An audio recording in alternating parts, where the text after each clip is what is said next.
segundo bloque y ahora sí vamos a hablar de arbitraje largo y tendido con el Arturo Bonilla, porque ha habido muchas situaciones en las últimas semanas en las que nos hemos quedado con dudas sobre la regla, que tanto se puede estirar la regla literalmente dice eso, y hemos estado en esa discusión. Y sobre todo, Elmer, hemos tenido aquí con el colega Eugenio Calderón bastante rifirrafe sobre el tema de las manos en el área. Porque, bueno, recuerdo en Copa Africana de Naciones, 2 jugadas igualitas, una fue penalti, la otra no lo fue. En nuestra liga hemos tenido jugadas, un penalti no sancionado contra Alianza y un penalti sancionado a favor de Alianza en cosa de 3 fechas. Y entonces al final nos quedamos con la duda. Todas las manos en el área ahora son penalti según los cambios en las reglas de 2019 o no. Pues digamos que eso hay mitad de cierto. ¿Y por qué digo mitad de cierto así de momento de manera ambigua? En el sentido de que toda mano del atacante y que ese contacto de la mano con el balón o del balón con la mano que le quede al atacante y el atacante genere una oportunidad de gol, un ataque prometedor o anote un gol, ese es sancionable, ya sea la mano deliberada o accidental. Entonces, el primer punto, debemos de quedar claro que toda mano del atacante que genere un ataque prometedor, una situación de gol o un gol, ya sea deliberada, que es la fácil, cuando el jugador hace el movimiento por el balón, o aquella situación accidental que el balón pegue en la mano y le ayuda de manera contingencial a que el balón le quede al mismo atacante o a un compañero, o que tras ese contacto del balón con la mano el balón ingresa a la portería para gol, es sancionable. Como que de Thierry Henry contra Irlanda. Exacto, todas esas situaciones son sancionables. Entonces casi que podríamos decir que de manera práctica toda mano del atacante debe de ser sancionada, porque casi que estamos hablando de una posibilidad de un ataque prometedor, de una situación de gol o inclusive gol, repito. Ahora, lo que ha cambiado es para el defensor, y antes estaba generalizado el criterio para tanto atacante como para defensor bajo 3 puntos. Era distancia, posición y movimiento. Esos eran los 3 elementos que el árbitro tenía que evaluar para saber si sancionar una mano o no, ya fuera del atacante o del defensor. Ahora, como decimos, en el delantero ya está prácticamente resuelto y muy fácil para el árbitro, porque él ya sabe que toda mano del atacante dentro del área o cerca de los linderos del área que pueda generar una situación de peligro, pues se sanciona, listo, sin discusión, sea voluntaria, deliberada, accidental. Ahora, en cuanto al defensor, por el mismo hecho de que conlleva cierto mecanismo al momento de marcar o desplazarse, que no puede, o sea, quitarse los brazos, por así decirlo, o las manos para evitar que el contacto del balón con la mano, se han establecido o se han ampliado los criterios. Y hay algunas situaciones que el IFAB ha dejado bastante claro. Todas aquellas manos en las cuales la mano o brazo está arriba de los hombros o genera un espacio más allá de lo del cuerpo de manera natural, es sancionable. Además de eso, que esa mano pueda tener un impacto en el desarrollo del juego, que ésta le pueda llegar a un compañero o mejor dicho, que el balón que va enviado por un atacante le pueda llegar a un compañero del atacante, y que el defensor en este caso con esa mano está evitando que ese balón llegue a su objetivo, es sancionable. Aunque no sea intencional. Aunque no sea intencional, lo que se debe tomar en cuenta es que si la mano está despegada del cuerpo de una manera no natural, de tal forma que se hace más espacio, agranda el cuerpo, como diríamos, ¿verdad?, a través de la mano, y no tiene razón de ser esa mano de estar ahí, es sancionable. O corta un centro, una asistencia a tu compañero. Mira, es que yo te entiendo perfectamente todo lo que me estás diciendo, pero en la práctica ahora yo no veo esa claridad en los árbitros. A veces veo que no pitan unas manos. En la práctica puede que pitar todas las manos. Ahora, yo de árbitro pito todas las manos en el área, es lo que me manda el reglamento. Dentro de eso, lo que podés observar, lo que podés determinar, por ejemplo, ¿cuál es la que no marcarías? Yo antes de responderte la pregunta, buen ejemplo. ¿Qué no marcarías? Antes de responderte esa pregunta puntualmente, es de tomar en cuenta de que se menciona el famoso criterio arbitral, que no, la regla de juego, la regla 12 te dice a juicio del árbitro, pero ese juicio del árbitro no es una cuestión de libre albedrío, de que el que está ahí en turno decida lo que él quiera, sino que está supeditado a criterios puntuales que ya te da la regla. Y por lo tanto, al final del día, lo que puedes decir es que si el árbitro tomó la decisión correcta o no. No vas a decir que fue a lo que él decidió porque era él el árbitro en turno. Pero por ejemplo, bueno, la pregunta de Eugenio yo la apoyo. ¿Qué mano tú estás pitando un partido, qué mano en el área de un defensa dejarías pasar? Aquellas situaciones donde el jugador, por ejemplo, en la mecánica del movimiento es natural. Por ejemplo, cuando el jugador va corriendo, y en este caso los preparadores físicos y todos los de esa área podrán decirlo de mejor forma, cuando corres, desplazas la pierna derecha, automáticamente es la mano izquierda la que tenés que mover, ¿verdad? Entonces, para poder hacer el movimiento natural, si el balón te contacta en ese movimiento, es un movimiento natural de tu brazo, por lo tanto esa mano no es sancionable. Si un defensa va cruzando pero un centro, si esa mano siendo natural, lo que hace es cortar una asistencia, cortar una asistencia, un pase de gol. Aquí sí retomás un poco los elementos de la distancia, en el sentido de las posibilidades que ese jugador pudo evitar ese contacto. Por ejemplo, si un jugador al momento de la marca hace un lanzamiento de barrida por el balón y despega el brazo, a pesar de que puede ser natural por el hecho de que no vas a ir con los brazos cerrados, porque cuando te lanzas vas como instinto, buscas protegerte y despegas los brazos en cierta medida también para cuestiones de equilibrio, pero por el hecho de que vos te lanzás, sabés que estás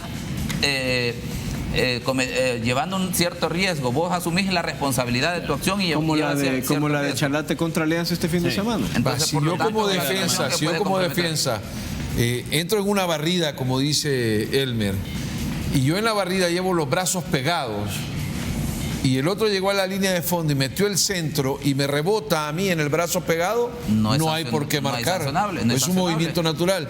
Pero si yo voy y en ese movimiento levanté aquí y la pelota me pegó en este brazo y después pegó en el otro que tengo separado, van a marcar la mano. En el momento que haces el lance y despegas tu brazo, a pesar de que sea un movimiento natural, como decíamos, porque no podés lanzarte con los brazos pegados por instinto, pero desde el momento que haces el lance tenés que asumir el riesgo, las consecuencias de esa acción, y eso puede ser incluso que el balón que es lanzado por el atacante te pegue en el brazo y por lo tanto es sancionable. El de Brasil en la Copa América. Ahí la regla de juego te establece un punto en el sentido de que siempre y cuando, que también respondería a la pregunta de Eugenio, cuando tu brazo cae sobre el suelo por el movimiento de la caída, el brazo ya está ahí, o el brazo o mano, como dice la regla de juego, que se considera el brazo y la mano como parte de una mano técnicamente, de acuerdo a las reglas de juego, aunque anatómicamente conocemos que la mano es de la muñeca en adelante, ¿verdad?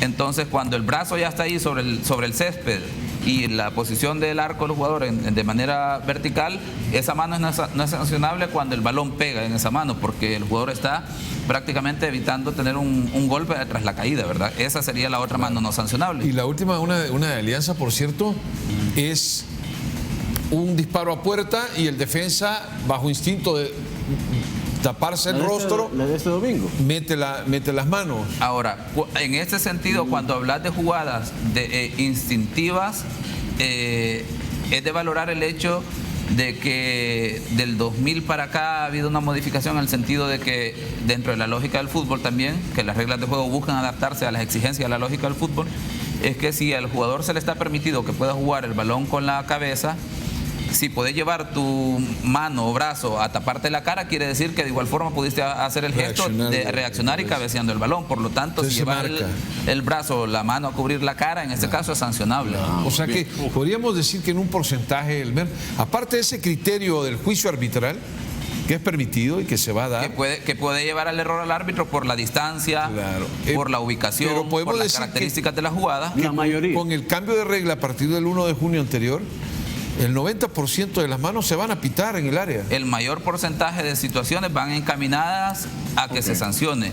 Tenés que decir aquellas situaciones, como decía, el elemento de la acción del jugador. Es una situación natural, el jugador no puede quitarse el brazo en ese momento y decir que lo hago, ¿verdad? Sino que es parte de la acción, entonces no es sancionable. También tuvimos una discusión hace poco, este fin de semana, en el fallo de un penalti del Sonsonate, ¿te acordás? Sí, fue este pasado fin de semana. Y tú decías que te parecía que Almeida se había movido un montón antes del disparo.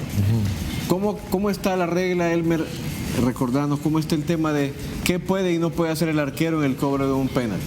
Sí, de igual forma, otra modificación interesante, porque en los últimos años se le ha tratado de dar un poco más de libertad al guardameta para que él pueda hacer los movimientos técnicos o necesarios que le implican su acción para poder tener las mismas posibilidades del atacante de intervenir en la jugada. Y en este caso, en el tiro penal, si recordamos, antes el guardameta no podía estar en movimiento. En las modificaciones 2016-2017 se le permite al guardameta ahora que él pueda moverse siempre y cuando mantenga sus pies sobre la línea. Ahora en la 2019-2020 se le permite al guardameta que pueda tener un pie sobre la línea y por lo tanto el otro puede adelantarse, hacer un paso para hacer el famoso pivot, como se dice, para que técnicamente pueda hacer el lance.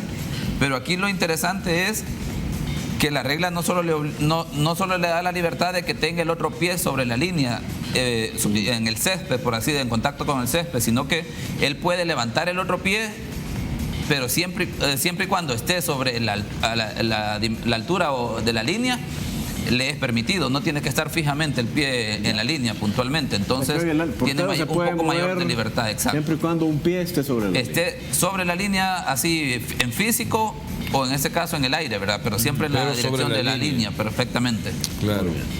¿Alguna otra pregunta? Yo tengo una, pero me la estoy guardando para el final. ¿Qué tan complicado es anular un penal que ya se cobró? Porque yo creo de que a veces los árbitros ven que el arquero se sale, pero quizá el timing a veces los intimida, ¿no? Y eso todavía lo ves en estos últimos tiempos. Sí, así como lo planteas, tiene esa característica, y además de eso, recordemos que está el elemento de la duda del árbitro en el hecho de que no tiene una retroalimentación para poder determinar exactamente. Entonces, se maneja el criterio de que cuando no hay 100% de certeza, hay que darle el beneficio al jugador por el hecho de que el espíritu y la filosofía del juego lo que busca es que haya más situaciones de emoción, más goles. Entonces, cuando el árbitro no tiene el 100% de certeza que logró ver esa situación, debe darle beneficio al jugador, ¿verdad? En este caso, por lo tanto, el árbitro tiene que estar completamente atento, 100% seguro, y en este caso, si es posible, reforzar su apreciación con un árbitro asistente o el árbitro asistente del turno de esa ubicación para poder verdaderamente decir si se adelantó porque me lo indicó el asistente, que es lo mismo que yo he visto, y tomamos la decisión con certeza, ¿verdad? Tenemos que dudar como aficionados al fútbol mañana, Elmer, tenemos que dudar que Flapart, esta mujer que va a marcar historia y será la primera en pitar una final de Europa, ¿podemos dudar que no lo haga igual que los mejores árbitros hombres hasta el momento? Me parece que para nada, o sea, va a ser, te lo diría adelantado, un rotundo éxito por parte de la UEFA implementar, no podemos decir experimentos, sino que abrir las oportunidades a un género que verdaderamente está dando un mensaje muy poderoso, resultados, muy lo pudimos ver, bueno, el Mundial Femenino, que fue un verdadero espectáculo. Arbitró la final del fútbol femenino, que ya es un nivel competitivo de alto nivel. Y además de eso, pues digamos, para el efecto de confianza tenés al cuarto árbitro, que es el turco Cüneyt Çakır, pues que más que poner en que es un hombre, sino que vamos a hablar del hecho de que él tiene mucha experiencia en las competiciones de alto nivel, y obviamente es muy importante, como lo hablábamos en los atletas que han conseguido oro. Ahora ellos saben cómo lograr el éxito en esas disciplinas, cómo se prepararon física y mentalmente. Pues de igual forma es importante que tengas en el equipo arbitral una persona que ya tenga rodaje, experiencia para transmitir esa confianza, porque la capacidad no está en duda, ¿verdad? Solo para aclarar, por si alguno de los que nos ve todavía no termina de agarrar la onda de lo que estamos conversando, Supercopa de Europa mañana entre el Liverpool y el Chelsea. Lo pitará una árbitro que, además de haber tenido gran participación en la Copa del Mundo Femenina, ha estado pitando en la Liga Femenina Francesa desde ya algún tiempo. Hace 20 años ni nos hubiésemos imaginado que llegaran a jugar tan bien al fútbol y mucho menos que tuviéramos una árbitra mujer Así de ese es. nivel. Sí, de hecho, si recuerdan, era novedad cuando aquí se trajo a Sonia Denoncourt, la canadiense, que vino a arbitrar un partido de la liga local, de la primera división, ¿No te Liga acuerdas Mayor en qué ese partido entonces. Alianza, y no recuerdo el adversario porque fue en el estadio Cuscatlán. Y creo que era una Alianza Marte, fíjate. Creo. Sí, Exacto, creo. entonces Hace años. además de eso vino a dar unas clínicas deportivas y la canadiense, y ahora pues en Honduras hay una árbitro que estuvo en el Mundial femenino en Francia, que está arbitrando en la primera división. Casi que estaremos enseguida viendo noticias que podrá estar arbitrando la final del fútbol hondureño a nivel masculino. Yo tengo una última pregunta sobre arbitraje, Elmer, antes de pasar a otros temas. Causó mucha discusión, sorpresa, estupor la presentación de la reserva del equipo Once Deportivo a 2 partidos en los cuales ha tenido muy poca gente, prácticamente 1 o 2 jugadores en la banca como reservistas. Entonces, al momento de hacer nuestra crítica y querer establecer si el árbitro había o no actuado conforme al reglamento, nos quedamos un poco en el aire. ¿Hasta dónde puede un árbitro iniciar un partido si el equipo no tiene jugadores en la banca o apenas tiene suplente para el arquero? ¿Qué dice el reglamento? ¿Qué dicen nuestras bases de competencia?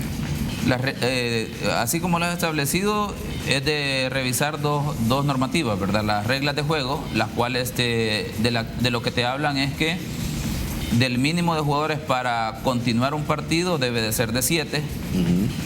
No te da el límite de cuánto debe ser el mínimo, porque esto lo debe de reglamentar la asociación miembro o federación en cada caso, a través de sus diferentes ligas y sus bases de competencia. En nuestro fútbol, cuando cambió de ser Liga Mayor A, Liga de Ascenso, Liga Mayor B, y pasamos a llamarnos fútbol profesional, se dejó el hecho de que el mínimo era 7 para poder iniciar un partido, y posteriormente se complementaba. Con el cambio profesional, la exigencia es que para iniciar un partido se debe de contar con los 11 jugadores en cualquier categoría de las que tenemos fútbol profesional. ¿Ves? Y los suplentes, de acuerdo a la normativa, pueden irse agregando una vez que hayan sido registrados en la hoja de alineación. Pero titulares... 11 jugadores deben estar para poder iniciar un partido. Pero 11 jugadores. Y por lo tanto, suplente. Ese equipo puede no tener suplentes, ni para el guardameta, ni porque los jugadores. este equipo se presentó con 10 jugadores de campo Y el arquero. y 3 arqueros. Bueno, ahí están los 11. 11 más 2 suplentes. Entonces, con solo los 10 jugadores de cancha, como decías, o de campo, Ya más el podían guardameta, iniciar el prácticamente partido. estamos hablando que tiene O sea, que el los 11 árbitro jugadores solo que le repara en permiten. que estén los 11 en cancha. Sí.